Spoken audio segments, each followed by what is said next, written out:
સમગ્ર ગુજરાત રાજ્યમાં હાલ કાળઝાળ ગરમી અને અસહ્ય તાપનો પ્રકોપ જોવા મળી રહ્યો છે. પારો સતત ઊંચો જતા માત્ર મનુષ્યો જ નહીં, પરંતુ અબોલ પશુ પક્ષીઓ અને વન્યજીવો પણ આ આકરી ગરમીથી તોબા પુકારી ઉઠ્યા છે.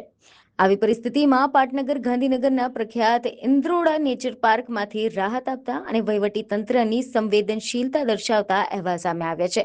ઇન્દ્રોડા પાર્ક પ્રશાસન દ્વારા અહીંયા વસતા વન્યજીવોને ભયાનક લૂ અને હીટ સ્ટ્રોકથી બચાવવા માટે અત્યારથી જ વિશેષ અને હાઈટેક આયોજન હાથ ધરવામાં આવ્યું છે.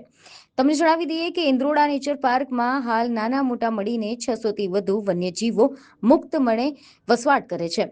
અને આ અબોલ જીવોને ગરમીની લપેટમાંથી સુરક્ષિત રાખવા માટે પાર્કની અંદર આધુનિક માઇક્રો ક્લાઇમેટ એટલે કે કૃત્રિમ ઠંડકવાળું વાતાવરણ ઊભું કરવામાં આવ્યું છે. ખાસ કરીને ગરમી પ્રત્યે વધુ સંવેદનશીલ એવા માંસાહારી હિંસક જીવોના પાંજરા અને સર્પગૃહમાં 15 જેટલા મોટા જમ્બો એર કુલર્સ કાર્યરત કરી દેવામાં આવ્યા છે.